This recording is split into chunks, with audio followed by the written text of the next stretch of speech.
Welcome friends, मैं सरगम गुप्ता एक बार फिर से आप लोगों का स्वागत करता हूं CGPSC ई ज्ञान के इस चैनल पे।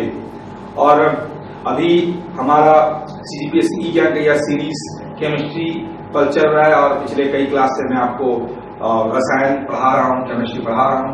तो इसके पहले मैंने चैप्टर 1 खत्म किया था, जिसमें मैंने कुछ प्रारंभिक जानकारी आपको दी थी। जिन लोगों ने भी केमिस्ट्री का यह पहला चैप्टर नहीं देखा होगा, मैं आपसे अनुग्रह करता हूं कि आप उसको जरूर देखें। इसमें आपको केमिस्ट्री से रिलेटेड बहुत सारी इंफॉर्मेशन आपको मिल जाएंगे। तो आज मैं चैप्टर 2 लेके आया हूं आप लोगों के सामने, और इस चैप्टर 2 में हम एक ऐसे यौगिक के बारे में पढ़ेंगे जिसके बिना हम अपने जीवन की कल्पना भी नहीं कर सकते। जी हाँ दोस्तों, मैं किसी और की नहीं बल्कि जल की बात कर रहा हूँ। जल यानी कि पानी, इससे कई नाम है, और जल नहीं तो हम नहीं। जल ही जीवन है दोस्तों। सरकार द्वारा कई प्रकार के इंफॉर्मेशन हम लोगों को बीच में दिया जाता है। बहुत सारी जागरूकता फैलाई जा रही है कि जल को बचाएं, जल का सेव करें, लेकिन व्यक्ति होते हैं जो जल का सेव नहीं करते हैं। दोस्तों, ये जल और हवा, जिस प्रकार हम सांस में ऑक्सीजन लेते हैं और सांस लेने के लिए हम लोग को वायु की आवश्यकता पड़ती है, उसी प्रकार से इस जिंदगी को जीने के लिए भी हम लोग को जल की आवश्यकता पड़ती है। और जल के बिना आप जिंदगी कल्पना कैसे नहीं कर सकते। आप बहुत सारे ग्रह देखते हैं, आप मंगल ग्रह देखेंगे, आप बुध ग्रह, कोई भी ग्रह की बात कर ले पृथ्वी को छोड़ के, जहां पे जल नहीं है। तो वहां पे जल नहीं है, इसलिए दोस्तों वहां पे जीवन भी नहीं है, इसीलिए बोला जाता है जल ही जीवन है। तो आज हम इस क्लास में जल के बारे में पढ़ने जा रहे हैं, पानी के बारे में पढ़ने जा रहे हैं। तो इस क्लास में मैं आपको जल से रिलेटेड सारे इंफॉर्मेशन देने की कोशिश करूंगा, और आई होप कि आप लोगों को भी यह समझ में आएगा। आप ध्यान से इस वीडियो को देखेंगे तो आपको सारी चीजें बहुत ही क्लैरिटी के साथ समझ में आ जाएंगी, क्योंकि बहुत ही सरल और साधारण तरीके से मैं आपको जल के बारे में इंफॉर्मेशन देने जा रहा हूं दोस्तों। सिलेबस मेंस का ये सिलेबस है और प्री से भी रिलेटेड है, तो आप बहुत सारी इंफॉर्मेशन जल से रिलेटेड प्राप्त कर सकते हैं। तो सबसे पहला शुरू करते हैं दोस्तों, जल। जल दोस्तों, एक बच्चे को भी पूछोगे तो H2O है ना, तो आप बचपन से पढ़ते आ रहे हैं H2O। एक हिसाब से बोला जाए तो देखिए, यहाँ पे हाइड्रोजन के 2 हैं और जो ऑक्सीजन का 1 अणु है। तो कुल मिला के इसका अणु भार अगर निकाला जाए तो देखिए, हाइड्रोजन का अगर देखा जाए तो कितना होता है, परमाणु द्रव्यमान होता है 1, तो यहाँ पे 2 है इसलिए 2 हो गया, ठीक है। प्लस ऑक्सीजन का होता है 16, तो टोटल मिला के यहाँ पे 18 अणु भार होता है जल का, ठीक है। तो जल में देखिए दोस्तों, एक हाइड्रोजन के 2 इसमें है और ऑक्सीजन का 1 यहाँ पे परमाणु है। तो आप खुद जान सकते हैं यहाँ पे कि यह हाइड्रोजन का एक ऑक्साइड है। हाइड्रोजन और ऑक्सीजन, यानी कि हाइड्रोजन के जब हवा में जलाते हैं तो हम लोग को पानी प्राप्त होता है। बहुत साल पहले की बात है कि पानी दोस्तों समझा जाता था कि एक तत्व है, लेकिन बाद में हेनरी बेक्यूरेल द्वारा बहुत सारे प्रयोग किए गए, और भी बहुत सारे वैज्ञानिक हैं, लेकिन मुख्य रूप से हेनरी कैवेंडिश का नाम आता है। सॉरी, हेनरी बेक्यूरेल नहीं है, हेनरी कैवेंडिश का नाम आता है। हेनरी कैवेंडिश ने जल से रिलेटेड बहुत सारे खोजें की हैं, और उसी के आधार पर हम जल के बारे में इतने सारे इंफॉर्मेशन जान पाए हैं। तो दोस्तों, समय था 1776 का। 1776 में हेनरी कैवेंडिश,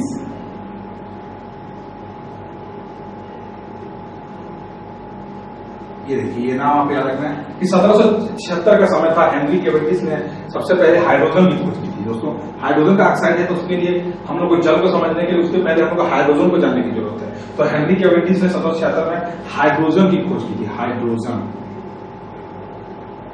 तो सही, जो हाइड्रोजन शब्द है हिंदी में लिखा जाए तो हाइड्रोजन, ये देखिए हाइड्रोजन। हाइड्रोजन को तोड़ा जाए 2 भाग में, तो एक होता है हाइड्रो और दूसरा होता है जन। तो हाइड्रो का हाइड्रो ही रहेगा, जन यानी कि जीनस, ये एक ग्रीक वर्ड है, ठीक है। ये एक ग्रीक वर्ड है। देखिए दोस्तों, जब भी किसी भी वर्ड के लास्ट में अस का एक प्रोनाउंसिएशन होता है, अस, प्रोमोथियस, इस टाइप से, वो ग्रीक शब्द होते हैं। तो यह भी एक ग्रीक शब्द है। और ग्रीक में हाइड्रो का मतलब होता है पानी, हाइड्रो का मतलब पानी, और जीनस का मतलब उत्पन्न करने वाला, उत्पन्न करने वाला। तो स्वाभाविक से आप इस चीज को समझ जाएंगे कि हाइड्रोजन का मतलब होता है पानी उत्पन्न करने वाला, जल उत्पन्न करने वाला। बिल्कुल जैसा इसका नाम है उसी प्रकार से वैसा काम है। कैसे? देखिए, हाइड्रोजन नहीं होगा तो हम लोग को पानी की प्राप्ति नहीं होती, यानी कि हाइड्रोजन पानी उत्पन्न करता है, इसलिए इसको हाइड्रोजन बोलते हैं। तो 1776 में सबसे पहले हेनरी कैवेंडिश ने हाइड्रोजन की खोज की थी, और जिस समय उन्होंने हाइड्रोजन खोज की थी तो उसको वो ज्वलनशील गैस हुआ, ज्वलनशील वायु, ज्वलनशील वायु का उनको नाम दिया गया था। और स्टार्टिंग में इसको तत्व माना जाता था, तत्व, ज्वलनशील वायु, और इसको तत्व माना जाता है। ठीक है, तो दोस्तों जल के बारे में कुछ प्रमुख इंफॉर्मेशन अपने दैनिक जीवन में अगर बात की जाए तो दैनिक जीवन में दोस्तों इस पूरे पृथ्वी का, ये अगर पृथ्वी है पूरा, तो इस पृथ्वी में ही जल पाया जाता है। और मंगल ग्रह में जल के कुछ साक्ष्य हम लोग को प्राप्त हुए हैं, लेकिन जल वहां पे है या नहीं इसके बारे में अभी तक वैज्ञानिकों द्वारा एक प्रॉपर सबूत प्राप्त नहीं किया गया। तो एक प्रकार संभावना हो सकती है कि वहां पे जल था, या फिर जीवन वहां पे जीने की संभावना होगी या नहीं, वो तभी पता चलेगा जब वैज्ञानिक इस निष्कर्ष पर पहुंचेंगे कि वहां पे जल है या नहीं। तो पृथ्वी एक ऐसा ग्रह है जहां पे जल पाया जाता है, इसीलिए यहाँ पे मानव सभ्यता का विकास हुआ है। तो जल दोस्तों, अगर इस पूरे पृथ्वी को मैं 3 भागों में बांट दूं, इस टाइप से इस पृथ्वी को अगर मैं 3 भागों में बांट देता हूं तो इसका 2/3 भाग, यानी कि पूरा ये जो भाग है, ये पहला और दूसरा, ये जो 2 भाग है वो पूरा जल होता है। यानी कि ये जो भाग है इसको छोड़ दो, ये वाला पार्ट को छोड़ दो, ये वाला जो पूरा पार्ट है देखिए, इसमें पूरा जल है। यानी कि दोस्तों महासागर जिसको बोलते हैं, महासागर, समुद्र के रूप में या पृथ्वी में पूरा 2/3 भाग जल प्राप्त होता है। तो एग्जाम में क्वेश्चन पूछा जाता है कि पृथ्वी का कितना भाग जो है जल पाया जाता है।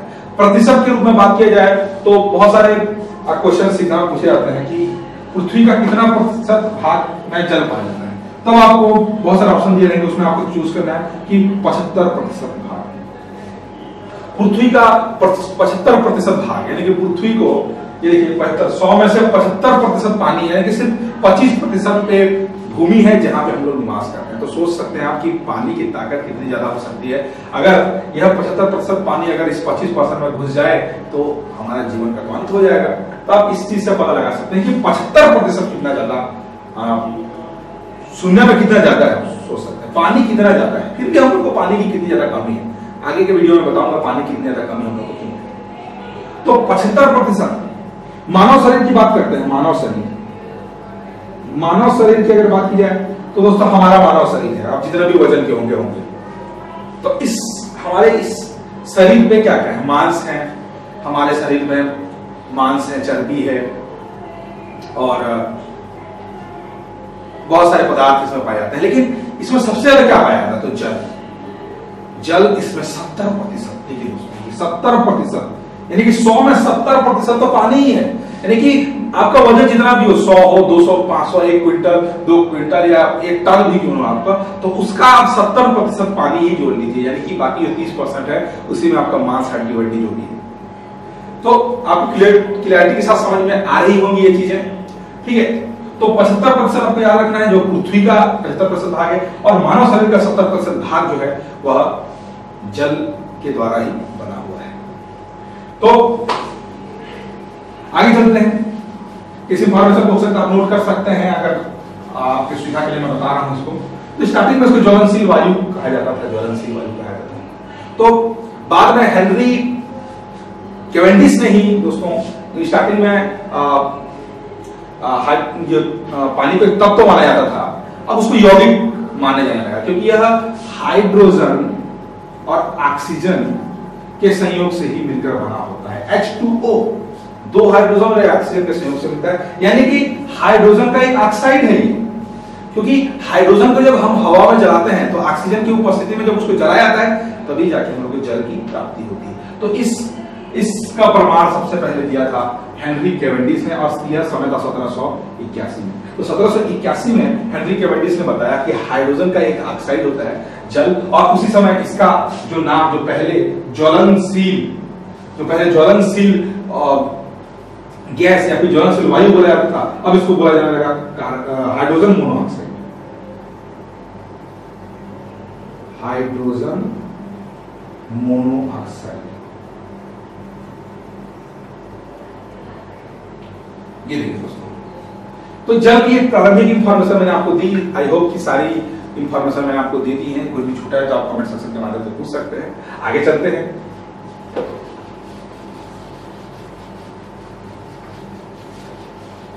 चलिए दोस्तों, अब देखते हैं कि जल के स्रोत, जल के स्रोत मतलब जल हम लोग कहां से मिलेगा? स्रोत मतलब जहां से उत्पत्ति होती है, जहां से हम किसी भी चीज को प्राप्त करते हैं। तो जल के स्रोत यानी कि जल हम लोगों को कहां से मिलता है? तो दोस्तों जल आपको खुद सोच सकते हैं, खुद सोचिए आपको जल कहां से मिलेगा। जल आपको कहां से मिलता है? आप हैंडपंप से देखे होंगे, आपको जल की प्राप्ति होती है, पीने का पानी। आपके घर में ट्यूबवेल लगा होगा, पंप लगा होगा, उसके माध्यम से जो जमीन के अंदर से जो जल आता है उसको हम प्राप्त करते हैं और वो पीने के लिए बहुत ही शुद्ध होता है। तो इस जल को दोस्तों बोला जाता है भूमिगत जल। तो पहला जो होता है वो होता है भूमिगत जल। भूमिगत जल, तो भूमिगत जल क्योंकि भूमि से हम लोग को प्राप्त होता है, तो भूमि के अंदर बहुत सारी धातुएं हम लोग को पाई जाती हैं, साथ ही साथ कुछ गैसेस भी हम लोग को पाई जाती हैं, जैसे कार्बन डाइऑक्साइड उसमें रहता है। तो भूमि से जब हम जल निकालते हैं दोस्तों, तो उसमें बहुत प्रकार की धातुएं भी पाई जाती हैं। तो भूमिगत जल इसीलिए बहुत ज्यादा स्वादिष्ट होता है क्योंकि उसमें बहुत सारे धातुएं, अकार्बनिक धातुएं उसमें मिली होती हैं, जो हमारे शरीर के लिए भी काफी लाभप्रद होते हैं, अगर उनकी उचित मात्रा हम लोगों को प्राप्त हो तब की बात बता रहा हूं। ऐसा नहीं कि ज्यादा अकार्बनिक धातुएं अगर हमारे शरीर में चली जाए तो वो तो स्वास्थ्य के लिए हानिकारक होंगे। तो दोस्तों जो जमीन के अंदर से हम लोग को जल प्राप्त होता है उसको हम लोग भूमिगत जल बोलते हैं। और जमीन के अंदर में बहुत सारी धातुएं पाई जाती हैं, बहुत सारी धातुएं पाई जाती हैं और उन धातुओं के साथ संयोग करता है तो उस जल में भी उन धातुओं और अधातुओं की थोड़ी सी मात्रा मिल जाती है और इसीलिए जल बहुत ज्यादा स्वादिष्ट हो जाता है। तो इस प्रकार का जो जल होता है, जो भूमिगत जल होता है, जिसको हम कुएं से प्राप्त करते हैं, जिसको हम लोग ट्यूबवेल से प्राप्त करते हैं, तो इस प्रकार के जल को देखा है तो कार्बन डाइऑक्साइड मिला रहता है उसमें आपको Na मिल जाएगा, सोडियम आपको उसमें मिल जाएगा, उसमें आपको पोटेशियम मिल जाएगा, उसमें आपको मैग्नीशियम मिल जाएगा, उसमें आपको आयरन मिल जाएगा और बहुत सारे इसमें पदार्थ जो है आपको भूमिगत जल में मिल जाएंगे और ये बहुत ही शुद्ध प्रकृति का होता है, उसको पीने योग्य होता है। उसके अंदर दूसरा आप खुद सोचिए, दूसरा आपको कहां से जल मिलता है? दूसरा आपको मिलता है वर्षा से, या फिर जब पानी बरसता है तो हम लोगों को जल प्राप्त होता है। लेकिन पानी बरसता है तो हम लोग उस पानी को क्या पीते हैं?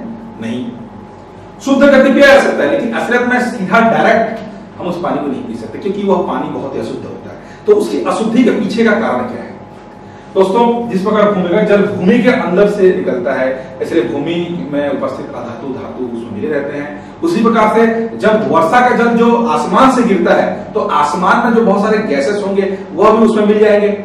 इसीलिए आसमान में क्या क्या रहते हैं? तो वर्षा का जल में क्या क्या रहेंगे? वही इसका आंसर है। आसमान में दोस्तों अमोनिया रहता है, अमोनिया गैस, नाइट्रोजन डाइऑक्साइड रहेगा, कार्बन डाइऑक्साइड रहेगा। तो ये जो प्रमुख गैसेस होते हैं वो मिल जाते हैं इसके साथ और इसीलिए वर्षा का जल जो है वो हम लोग को पीने योग्य नहीं होता। हालांकि यह सबसे शुद्धतम जल है अगर प्राकृतिक रूप से देखा जाए तो, प्राकृतिक रूप से सबसे शुद्ध जल है क्योंकि हालांकि पीने योग्य नहीं है लेकिन यह शुद्ध जल है क्योंकि इसमें अशुद्धियां बहुत ही कम होती है, लगभग 0.005% उसमें ठोस अशुद्धियां होती है, बहुत ही कम, देखिए ना के बराबर उसमें अशुद्धियां होती है। इसीलिए वर्षा का जल, अशुद्ध जल भी इसको बोलते हैं, अशुद्ध जल। तो इस अशुद्ध जल में बहुत ही कम अशुद्धियां होती है, इसलिए यह सबसे शुद्ध जल माना जा सकता है। तीसरे प्रकार का हम लोग जल देखते हैं। तीसरा जो जल है वह हम लोग को प्राप्त होता है नदियों से। नदी का जल जिसको बोलते हैं, नदियों से कैसे जल प्राप्त होता है? तो नदी ग्लेशियर से निकलते हैं, अलग अलग स्रोत हैं जहां से हम लोग को नदी बहती है, नदियां निकलती हैं और बहते हुए बहुत सारे क्षेत्र को कवर करते हुए वहां के अशुद्धियों को एक अपने में से समा के और सीधा जाके समुद्र में भी जाती है। तो कुल मिलाकर आप सोच सकते हैं कि नदी का जल शुद्ध होगा या अशुद्ध? तो दोस्तों नदी का जल अशुद्ध होता है क्योंकि जब वह निकलता है तब तो वो शुद्ध होता है, लेकिन जब वह बहते हुए अपने मुहाने तक पहुंचता है तो बीच में बहुत सारे जो कार्बनिक और अकार्बनिक खनिज लवण और जीवाणु, बैक्टीरिया, ये सब उसमें मिले हुए होते हैं। तो इसीलिए नदी के जल जो है बहुत ही अशुद्ध प्रकृति का जल होता है, अशुद्ध, इसलिए आपको याद रखना यह एक अशुद्ध जल होता है। सबसे लास्ट जो है आपको जल मिलेगा समुद्र में, समुद्र या महासागरों में आपको जल मिलता है। तो यह सबसे अशुद्ध 3.6% की इसमें अशुद्धियां पाई जाती हैं, 3.6% की अशुद्धियां यानी कि सबसे ज्यादा। तो यहाँ पे आप उसको आरोही या अवरोही क्रम, इंक्रीजिंग और डिक्रीजिंग ऑर्डर में इसको आप अरेंज कर सकते हैं। आप पता लगा सकते हैं कि इसमें से सबसे ज्यादा अशुद्ध जल कौन सा है, सबसे ज्यादा शुद्ध जल कौन सा है। यहाँ 3.5 के लगभग यानी कि 3.6% यहाँ पे जो जल है वह अशुद्ध होता है।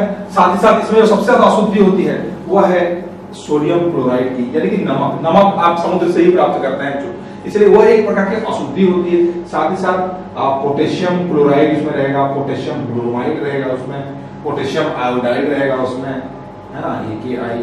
तो इस प्रकार जितने भी ये लवण होते हैं यहाँ पे, ये लवण समुद्र में पाए जाते हैं। 3.5% की अशुद्धि होती है, यह पीने योग्य बिल्कुल भी नहीं होता।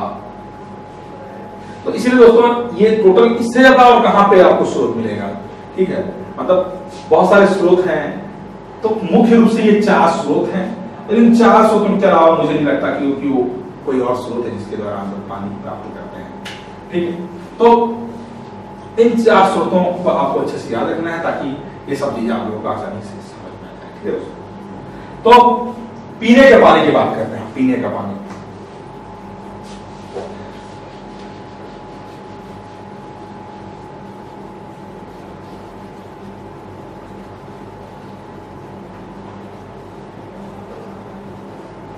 देखिए दोस्तों, हमेशा से ही एक क्वेश्चन पूछा जाता है, एक जागरूकता फैलाई जाती रहती है सरकार के द्वारा। सरकार कहती है हम लोगों को कि पानी का बचाव करें, पानी वेस्ट करें।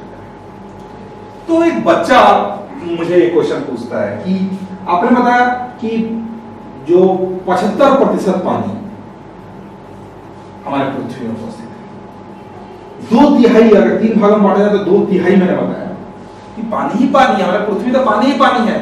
नीला ग्रह बोलते हैं हम लोग पृथ्वी को। क्यों बोलते हैं? आप आसमान में जाके देखेंगे, आप अंतरिक्ष में जाके जब हम लोग पृथ्वी को देखेंगे तो आपको नीला दिखाई देगा, क्योंकि चारों तरफ समुद्र ही समुद्र दोस्तों, बीच बीच में कहीं कहीं महाद्वीप है, 7 महाद्वीप। तो इन 7 महाद्वीपों को तो दिखाई नहीं देता, सारी जगह तो समुद्र ही दिखाई देते हैं, इसलिए उसको नीला ग्रह बोला जाता है, नीला ग्रह। तो नीला इसलिए है क्योंकि वहां समुद्र है, क्योंकि समुद्र है, पानी है। तो इतना ज्यादा पानी की विशाल मात्रा के होने के बावजूद क्यों हमारे पृथ्वी में पानी की कमी है? हमारे पृथ्वी में पानी की कमी नहीं है दोस्तों, हमारे पृथ्वी में पीने वाले पानी की कमी है। क्योंकि हम समुद्र के जल को नहीं पी सकते, हम नदी के जल को नहीं पी सकते, हम आसमान से गिरने वाले वर्षा के जल को नहीं पी सकते। सिर्फ पी सकते हैं तो जमीन के अंदर से जो पोषक तत्व वाले जो हमारे पानी है उसको ही हम लोग पी सकते हैं। उसकी मात्रा बहुत ही कम है, 0.5% के बराबर है। 100% में 0.5% के बराबर पीने का पानी हम लोगों को प्राप्त होता है। इसीलिए सरकार जागरूकता फैलाती है कि आप पीने के पानी का बचाव करें, ठीक है दोस्तों। तो ये जो पीने का पानी होता क्या है, पेयजल होता क्या है, वह जल, पेयजल की बात करते हैं, पेयजल, वह जल जो पीने के योग्य हो उसको पेयजल बोलेंगे, जो पीने के योग्य हो पेयजल। तो क्या हो सकता है पेयजल, कैसे कैसे जल को हम लोग पिएंगे? तो ये एग्जांपल में क्वेश्चन पूछा जा सकता है एग्जाम में कि पेयजल के गुण क्या क्या है। तो गुण देखते हैं, पेयजल के गुण। इसमें आपको याद करने की कोई आवश्यकता नहीं, सब चीज को समझिए आप, बहुत ही बेसिक सा सवाल है। देखते हैं पहला, यह पारदर्शी होना चाहिए, बिल्कुल पारदर्शी होना चाहिए। साथ ही साथ वह स्वादहीन होना चाहिए, स्वादहीन, पारदर्शी होना चाहिए, स्वादहीन होना चाहिए, रंगहीन होना चाहिए, गंधहीन होना चाहिए, उसमें किसी प्रकार गंध नहीं होना चाहिए, उसमें किसी प्रकार रंग नहीं होना चाहिए, यानी कि पारदर्शी होना चाहिए, और स्वाद भी उसमें नहीं होना चाहिए। दोस्तों अगर पानी की बात की जाए तो उसमें स्वाद बिल्कुल भी नहीं होता, लेकिन बेस्ट बात क्या है? बेस्ट बात यह है कि दोस्तों पानी से ज्यादा स्वादिष्ट चीज तो होता ही नहीं है। आपको जब प्यास लगती है तो पानी अगर आपको मिल जाए, आपको मैं फ्रूटी पिला दूं, आपको मैं कोका कोला पिला दूं, तब आपको बिल्कुल भी मजा नहीं आएगा। लेकिन आपको थके हुए हो, एक गिलास पानी पिला दूं, आपको पता चलेगा कि पानी दुनिया का सबसे टेस्टी चीज है।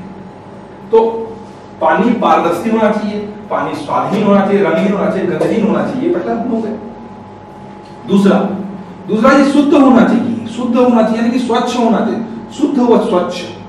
शुद्ध स्वच्छ यानी कि उसमें जो अकार्बनिक या कार्बनिक लवण की मात्रा ज्यादा नहीं होनी चाहिए। जैसे कि अमोनिया इसमें नहीं होना चाहिए, नाइट्रोजन डाइऑक्साइड, ये जो रहते हैं, जो पानी जो ऊपर से गिरता है उसमें रहते हैं, तो इस प्रकार की अशुद्धियां इसमें नहीं होनी चाहिए, तभी जाके हम उस पानी को पी सकते हैं। तीसरा क्या होना चाहिए, उसका पीएच मान 7 होना चाहिए, यानी कि ज्यादा अम्लीय नहीं होना चाहिए, ज्यादा क्षारीय नहीं होना चाहिए। ये उसके रासायनिक गुण हम लोग देखेंगे, लेकिन इसको बता दे रहा हूं, नॉर्मल गुण, कीटाणु नहीं होना चाहिए, यानी कि शुद्ध होना चाहिए, सीधा सीधा बात शुद्ध होना चाहिए, कीटाणु नहीं होना चाहिए। साथ साथ 5वां नंबर जो आप इसमें लिख सकते हैं कि उसमें लाभदायक खनिज लवण, लाभदायक खनिज लवण होने चाहिए, और ये लाभदायक खनिज लवण ही हमारे जल को स्वच्छ बनाता है, जल को स्वादिष्ट बनाता है, इसलिए हम उसको पीते हैं। तो ये कुछ प्रमुख गुण हैं। बाद में भौतिक और रासायनिक गुणों के बारे में देखेंगे, अभी तो नॉर्मली एक स्वच्छ एक पेय जल की क्या क्या विशेषताएं होती है उन्हें आपको बताया। अब हमेशा से एक क्वेश्चन पूछा जाता है कि बहुत सारे ऐसे पदार्थ होते हैं, बहुत सारे ऐसे द्रव होते हैं दोस्तों, जो पानी की तरह दिखते हैं। ये क्वेश्चन बहुत अच्छा क्वेश्चन है। अगर आप इसकी गहराई को समझें इस क्वेश्चन के, तो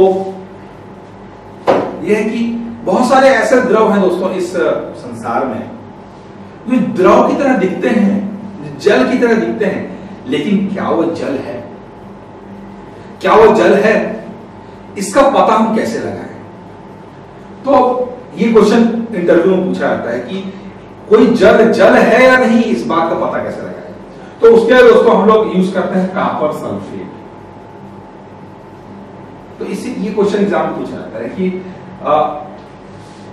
जल का परीक्षण कैसे किया जाता है, कोई पदार्थ जल है या नहीं, इसका पता कैसे लगाया जाता है? तो उसके लिए कॉपर सल्फेट का प्रयोग किया जाता है। तो उसको कॉपर सल्फेट जो है यह सफेद कलर का रहता है, सफेद कलर का रहता है, और इसका यह गुण होता है कि जब इसमें हम पानी मिलाते हैं, H2O यानी कि पानी मिलाते हैं जब इसमें प्लस, तो इसका रंग जो है नीला हो जाता है, यानी कि 5H2O मान लो इसमें मिलाते हैं, तो जो सूत्र बनता है वो है CuSO4 × 5H2, ये जो है नीले कलर का है। और कोई सा भी पदार्थ आप इस कॉपर सल्फेट में मिला दें, कोई भी बूंद कॉपर सल्फेट में मिला दें, तो वो नीला नहीं होता है सिवाय पानी के। यानी कि अगर पानी है तभी जाकर कॉपर सल्फेट नीला होगा अथवा नीला नहीं होगा। यानी कि यही तरीका है, कॉपर सल्फेट ही तरीका है जिसके माध्यम से हम पता लगा सकते हैं कि कोई भी पदार्थ जल है अथवा नहीं। तो दोस्तों ये हुई हमारे जल के प्रमुख गुण, क्या होता है जल, कैसे इसमें काम करता है। अब हम जल के अगले भाग की ओर चलते हैं। दोस्तों अब हम लोगों ने देखा कि जल में किस प्रकार का अशुद्धियां पाई जाती हैं, जल कैसे अशुद्ध होता है, अशुद्ध जल के गुणों के बारे में हम लोगों ने देखा। लेकिन यहाँ पे जब हम अशुद्ध जल की बात करेंगे तो दिमाग में यह प्रश्न उठना चाहिए कि अब इस अशुद्ध जल को शुद्ध कैसे किया जाए। तो अशुद्ध जल को शुद्ध करने के लिए बहुत सारे प्रयोग किए जाते हैं, बहुत सारे प्रक्रियाएं यूज किए जाते हैं, और उन प्रक्रियाओं को मैं 5 भागों में बांट देता हूं। दोस्तों 5 चरण होते हैं, उसमें अलग अलग चरण होते हैं। तो सबसे पहला जो चरण होता है वो होता है छानना। बहुत ही सिंपल चरण होता है। सबसे पहले हमारे पास जो जल आता है उस जल को हम लोग छान देते हैं, और छानने के लिए उसमें हम फिटकरी मिला देते हैं। दोस्तों फिटकरी एक ऐसा पदार्थ होता है जो जल में जब मिलाया जाता है तो अशुद्धियां नीचे बैठ जाती हैं। यानी कि पहला जो है वो छानना, पहला प्रक्रिया छानना। तो छानने के लिए आप नॉर्मली भी उसको छान सकते हैं छलनी के द्वारा, या फिर उसके लिए आप फिटकरी का यूज करें। फिटकरी का जब उसमें यूज करेंगे फिटकरी का, तो फिटकरी उस पानी में उपस्थित अशुद्धियों को तली में बैठा देता है, और तली में बैठाने के बाद जो ऊपर में सिर्फ शुद्ध जल ही बचता है, अब उसको छान लिया जाता है। तो इस प्रकार ये छानने की प्रक्रिया द्वारा सबसे पहले तो उसको मतलब अशुद्धियां निकाल दी जाती है। लेकिन इसमें बहुत ही छोटे छोटे सूक्ष्म कण उसमें पाए जाते हैं, सूक्ष्म जीवाणु भी उसमें पाए जाते हैं। अभी भी हम लोग का जल पूरी तरीके से शुद्ध नहीं हुआ जाता है। तो इस जल को शुद्ध करने के लिए दूसरा जो प्रक्रिया अपनाया जाता है वो है रेत या बजरी से छानना।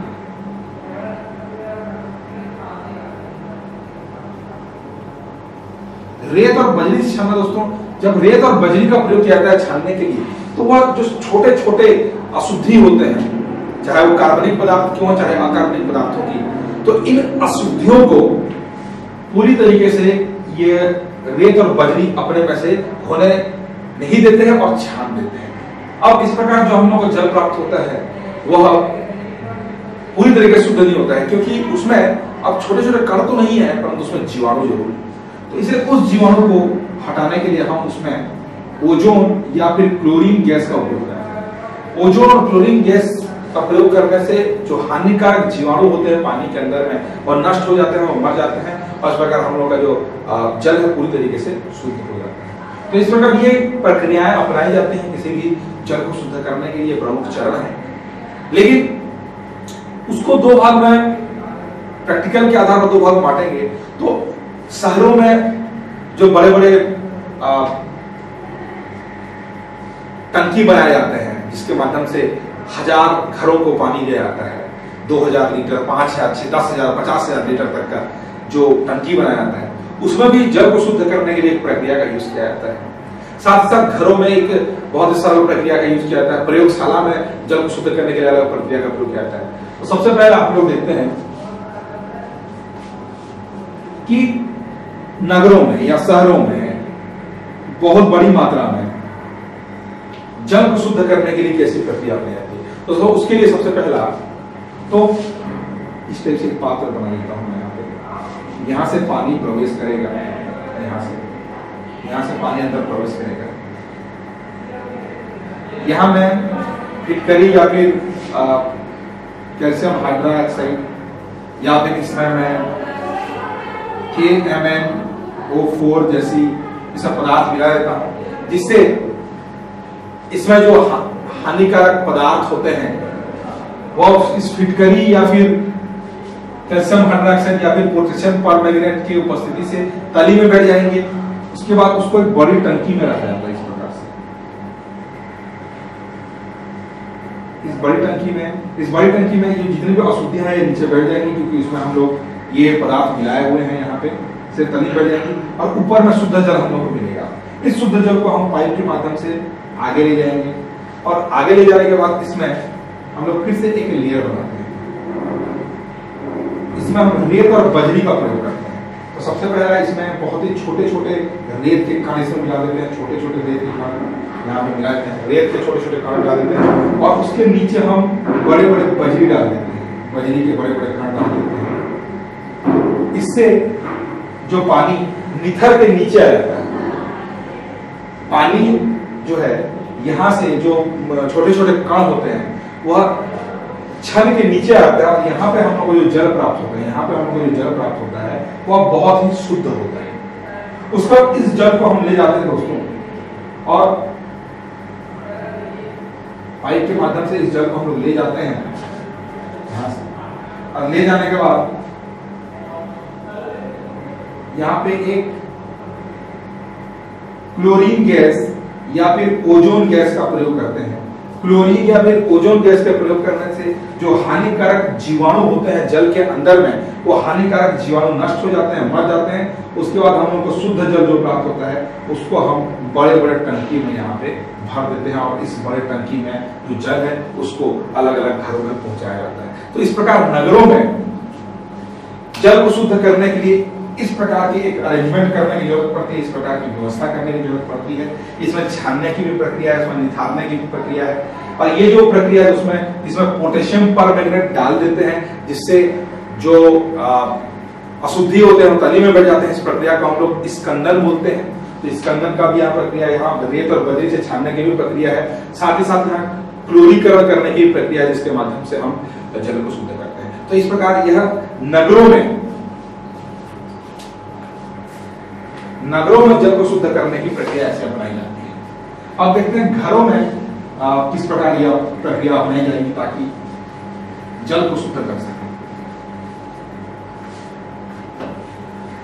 घरों की बात की जाए तो घर में बहुत ही सिंपल प्रक्रिया अपनाई जाती है। सबसे पहला तो छान कर, यानी कि स्कंदन, सीधा मैं इसको लिख देता हूं, स्कंदन प्रक्रिया द्वारा। और स्कंदन के लिए हम पोटेशियम परमैंगनेट का उपयोग करते हैं, KMnO4, जिससे जो अशुद्धियां नीचे तली में बैठ जाती हैं। दूसरा, उबाल कर भी हम अशुद्धियां, जीवाणुओं को मार सकते हैं, नष्ट कर सकते हैं।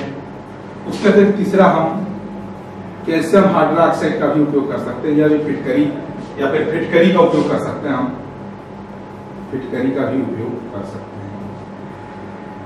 तो इस प्रकार ये कुछ प्रक्रिया है जिसके माध्यम से घर में हम जल को शुद्ध कर सकते हैं। ये सेकेंड। थर्ड, हम प्रयोगशाला में कैसे शुद्ध कर सकते हैं, देखते हैं। प्रयोगशाला में जल को शुद्ध करने के लिए कौन सी प्रक्रिया अपनाई जाती है? तो उसमें दोस्तों, जब एक अशुद्ध जल प्राप्त होता है तो बार बार उसको अलग अलग पदार्थों के द्वारा उसको छाना जाता है। जैसे कि सबसे पहला उसमें KMnO4 डाल दिया जाएगा।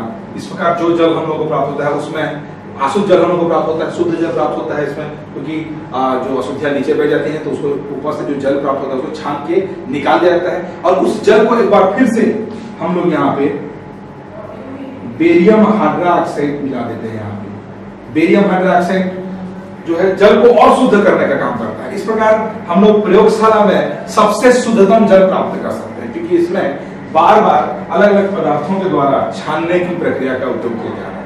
तो दोस्तों, इस प्रकार किसी भी जल को शुद्ध करने के लिए हम इन सारी प्रक्रियाओं का उपयोग करते हैं, ताकि हम लोगों को स्वच्छ, गंधहीन, रंगहीन और पारदर्शी पीने का पानी प्राप्त हो सके। अब शुरू करते हैं दोस्तों जल के भौतिक और रासायनिक गुणों के बारे में। 2 गुण देखेंगे, एक भौतिक आधार पर देखेंगे, रासायनिक आधार पर। भौतिक यानी कि हमारे जो भौतिक इस ब्रह्मांड के अंदर में जल किस प्रकार का व्यवहार करता है। उसके बाद रासायनिक आधार पर देखेंगे, यानी कि प्रयोगशाला में जब जल का अलग अलग व्यवहार हम देखेंगे। तो सबसे पहले भौतिक आधार पर देखते हैं।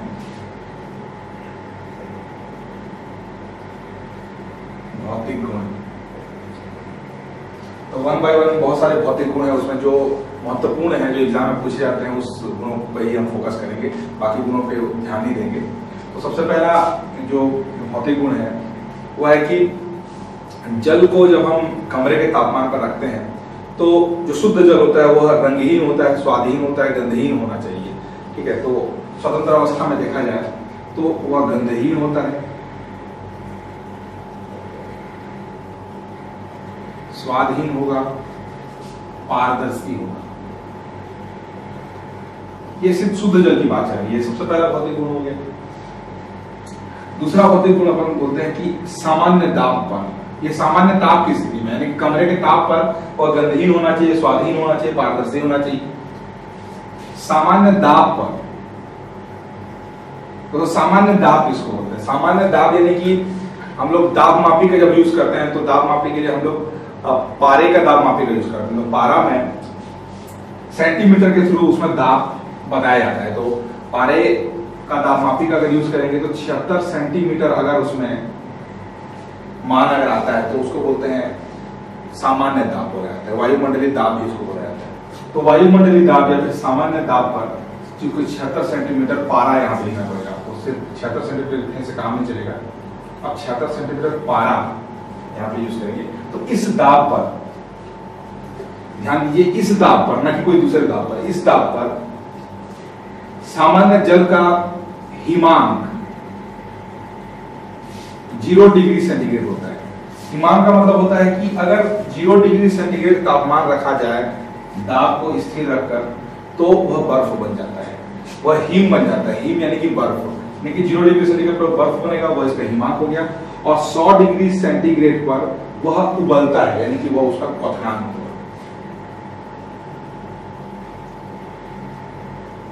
यानी कि सामान्य दाब पर हिमांक 0 डिग्री सेंटीग्रेड होता है और क्वथनांक उसका होता है 100 डिग्री सेंटीग्रेड। थर्ड, भौतिक आधार पर देखा जाए तो वह या तो ठोस रूप में भी रह सकता है, ठोस रूप में भी रह सकता है, वह द्रव रूप में भी रह सकता है और वह गैस रूप में रह सकता है। ये बहुत बार एग्जाम में पूछे जाते हैं, एसएससी के एग्जाम में ये क्वेश्चन पूछे जाते हैं कि जब द्रव को जब ठोस में बदला जाता है या फिर गैस में बदला जाता है तो आयतन पर क्या प्रभाव पड़ेगा। ये हमेशा से ही ये क्वेश्चन पूछा जाता है और इसमें बहुत सारे स्टूडेंट्स कंफ्यूज रहते हैं। हमेशा आपको याद रखना है कि जब द्रव को ठोस में बदला जाता है या फिर द्रव को गैस में बदला जाता है तो उसका आयतन हमेशा बढ़ता है, आयतन बढ़ता है, ये आपको याद रखना। ठीक है, तो ये 3 गुण हुए। चौथा गुण देखते हैं। चौथा गुणों की बात किया तो दोस्तों, तो उसमें जल एक अच्छा विलायक होता है, यानी कि जब हम आयनिक यौगिक, मैंने आपको पिछले क्लास में आयनिक यौगिकों के बारे में बताया था। आयनिक यौगिक मतलब ऐसे यौगिक जो आयनों के रूप में रहते हैं, जैसे कि है साधारण नमक NaCl जो है वो है Na+ और Cl- के टाइम में रहता है, मतलब कि इसमें थर्ड आयन और रेड आयन के कंबाइंड फॉर्म में रहता है। तो ऐसे यौगिकों को आयनिक यौगिक बोलते हैं, जो पिछले क्लास में मैंने आपको बताया था। तो आयनिक यौगिक को अगर जल में मिलाया जाता है तो वह अपने आयनों में टूट जाते हैं। यह एक भौतिक गुण है जल का, इसलिए जल को एक बहुत अच्छा विलायक बोलते हैं। तो आयनिक यौगिक को जब जल में मिलाया जाता है तब वह ऐसे आयनों में टूट जाता है, Na+ और Cl- में टूट जाता है। पांचवा जो भौतिक गुण आपको याद रखना है, या विचार, पांचवा जो है वो है कि शुद्ध जल हमेशा स्वादहीन होता है। स्वादहीन यानी कि इसका pH का मान 7 रहेगा, pH वैल्यू = 7। इसका मतलब कि pH न तो खट्टा होता है, न खारा होता है, न अम्लीय होता है और न क्षारीय होता है। यह अगला गुण। छठवां गुण बोलता है कि सामान्य दाब पर, ये 76 सेंटीमीटर पे, जब हम द्रव को ठोस में बदल सकते हैं, द्रव को गैस में भी बदल सकते हैं। यानी कि द्रव है, यानी कि जल को अगर हम ठोस बनाएंगे, यानी कि बर्फ में परिवर्तित करेंगे, बर्फ, तो जल से हम लोग को उष्मा निकालनी पड़ेगी, तभी जाके बर्फ बनेगा। जल में उष्मा अभी अंतर्निहित है, उसमें से अगर हम उष्मा निकाल दें, यानी कि उसको और ठंडा कर दें, तो वो बर्फ में परिवर्तित हो जाएगा। तो कितनी उष्मा देनी पड़ेगी, कितनी ऊर्जा देनी पड़ेगी? तो वो ऊर्जा होती है दोस्तों 80 कैलोरी प्रति ग्राम। आपको याद रखना है, एग्जाम का क्वेश्चन है कि कितनी उष्मा निकाली जाए जल से कि वो बर्फ में परिवर्तित हो जाता है। तो है 80 कैलोरी प्रति ग्राम। प्रति ग्राम जल को लेके उसमें 80 कैलोरी अगर उष्मा इसमें निकाली जाती है, तब ये कंडीशन आता है कि वो बर्फ में परिवर्तित हो जाता है।